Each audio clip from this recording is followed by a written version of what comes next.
Hello friends, good morning, Radhe Radhe. তোমরা সবাই কেমন আছো? আশা করছি সকলে খুব ভালো আছো। আমিও আছি মোটামুটি। তো চলো ভিডিওটা শুরু করা যাক। দেখো সকাল সকাল কিন্তু ঠাকুরের ভোগ হয়ে গেছে। দুদিন ভিডিও না দেওয়ার কারণ সেটা তোমাদের ভিডিওর শেষে বলছি। এই ভিডিওটা কিন্তু দুদিন আগের, আজকের ভিডিও কিন্তু এটা না। তো চলো আস্তে আস্তে সবই বলছি তোমাদের। মাই কিন্তু পুজো করেছিল, আমি কিন্তু করিনি। আমি আজকে পুজো করেছিলাম, কিন্তু গতকালকে মাই পুজো করেছিল। এটা গতকালেরই ভিডিও ছিল, এই যে দেখতেই পেলে তোমরা। তো চলো এবার মেন কথাতে আসা যাক। আমরা সকাল সকাল কোথায় বেরিয়েছি বলো তো? তোমরা তো দেখে চিনেই ফেলেছ। হ্যাঁ, ঠিক ধরেছ, আমরা এসেছি তারাপীঠ। আর ওই যে ওটা আমার মাসি, এটা আমার বোন, দাদু, আমার মা। আমরা এই গাড়িতে এই কজন এসেছি, আমার বাবা আর আর একটা গাড়ি করে আমার দিদার বাড়ির অল ফ্যামিলি আসছে।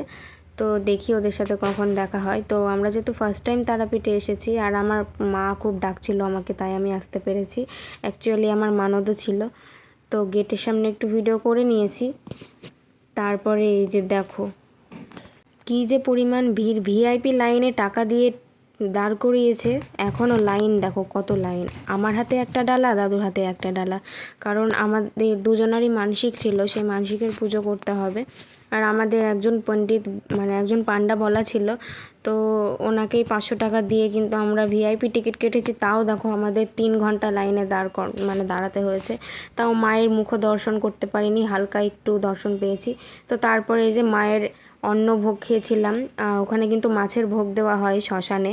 তো সেখানে একটা আশ্রম আছে, তো সেই আশ্রমে আমরা মায়ের ভোগ খেয়েছিলাম। তো ভোগ খেয়ে এই যে ডালাটা এখন ফেরত দিতে হবে পান্ডাকে, ওই জন্য পান্ডা আসবে তাই দাঁড়িয়ে রয়েছি। আর এই যে তোমাদের এখন শ্মশানটা ঘুরে দেখাচ্ছি। এই যে এটা কিন্তু শ্মশান, মানে এই জায়গাটা কিন্তু অ্যাকচুয়ালি মানে ইলেকট্রিক চুল্লি বলো বা কাঠের চুল্লি, মানে মানুষ মারা টারা গেলে এখানে দহন করা হয়। তো এটা হলো সেই পেছন জায়গাটা। আর মেন জায়গাটায় চলো তোমাদেরকে নিয়ে যাচ্ছি। অ্যাকচুয়ালি কেউ জানতোই না যেখানে সাধক বামাখ্যাপার সমাধি রয়েছে। আমি তো ফোনে দেখেছি, ওই জন্য আমি বলছি যে না, আছে আছে আছে। তখন খুঁজে বার করে আমরা দেখে এসেছি। অনেক সিনই কিন্তু আমরা সাইড সিন কিন্তু কিছুই দেখিনি, শুধু এই সমাধি, শ্মশানঘাট আর এই মন্দিরটাই দেখেছি, আর কিছুই দেখিনি, কারণ টাইম পাইনি। মানসিকের পুজো তো, আর রাত 2টোর সময় উঠে চলে এসেছি, বুঝতেই পারছো, ওই জন্য আর কি। তো অন্য একদিন আবার যাব, মা যেদিন টানবে। আজকে টেনেছে বলেই আসতে পেরেছি শত ঝামেলার মধ্যেও। তো এই যে দেখো এটা হলো সেই পবিত্র স্থান, সাধক বামাখ্যাপার কিন্তু এখানে সমাধি রয়েছে। আর এটাই কিন্তু সেই আদিকালের পূজিত স্থান। এখানেই কিন্তু সাধক বামাখ্যাপা মানে সাধনা করত এবং মা তারাকে ডাকতো, মা তারাকে পূজা করত। এটাই হলো তার মেন জায়গা। ঠাকুরটা তো উঠে গেছে ওখানে, মন্দিরটা নতুন করে হয়েছে তাই, কিন্তু পুরনো মন্দির বলতে কিন্তু একটাই ছিল। তোমাদেরকে চলো আমি উঠে দেখাচ্ছি। তোমরা কারা কারা তারাপীঠ গেছো অবশ্যই কিন্তু বলো। তারাপীঠ মন্দির যতই ভিড় থাকুক, যতই কষ্ট হোক না কেন, আমার তো গিয়ে খুব ভালো লেগেছে।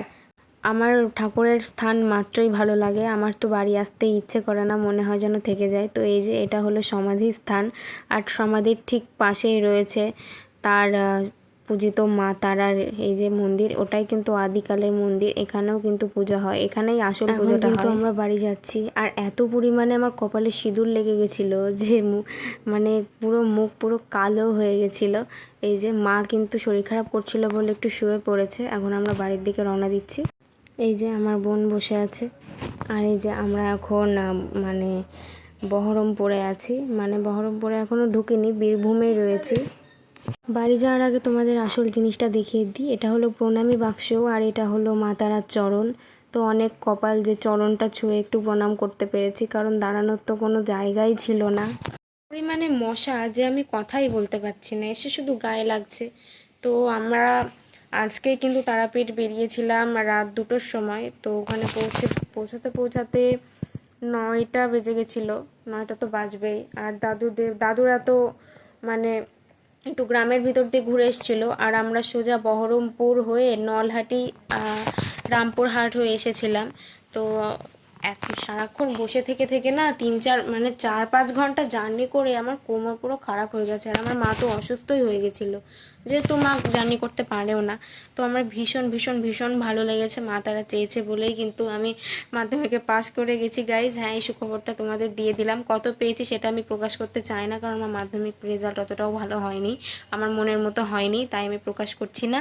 তবে পাশ করে গেছি আমার শুধু ঠাকুরের আশীর্বাদে। আমি ঠাকুরকে প্রচণ্ড পরিমাণে বিশ্বাস করি, আর আমি জানি ঠাকুর আমার সাথে আছে বলে আমি সব কিছুতে মানে সব কিছু ভালো হচ্ছে আর কি। তো মা তারার কাছে মানত ছিল আমার দাদুর, তো দাদুর হয়ে কিন্তু আমারও মানত ছিল, আমিও মেনেছিলাম।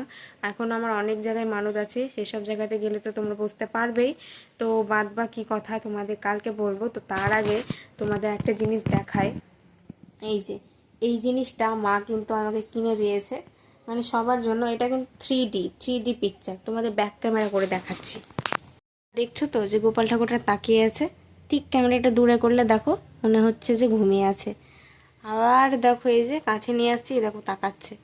আবার এই যে দেখো দূরে হয়ে যাচ্ছে, মানে এত সুন্দর, কি যে কিউট। আর একটা জিনিস নিয়েছি, ওই যে ওখানে লালচি রয়েছে প্যাকেটে, আর ওখানে ধাগা রয়েছে। এখানে গেছি, ধাগা তো কিনতেই হবে বিপদ আপদের জন্য। তো আরও টুকিটাকি প্রসাদ টোসাদ এগুলো তো আনা হয়েইছে। তো কেমন লাগলো ভিডিওটা গাইজ আজকে কিন্তু অবশ্যই জানিও। ভালো লাগলে মা তারার নাম করে একটা লাইক করে দিও। তো সবাই খুব ভালো থেকো, সুস্থ থেকো আমার সকল ঠাকুরের আশীর্বাদে। আশা করছি সবার দিন ভালো যাবে। তোমরা কেমন রেজাল্ট করলে অবশ্যই জানিও, মানে পাস করলে কিনা অবশ্যই কমেন্টে জানিও, আমি তো জানিয়ে দিলাম। তো টাটা, দেখা হচ্ছে কালকে।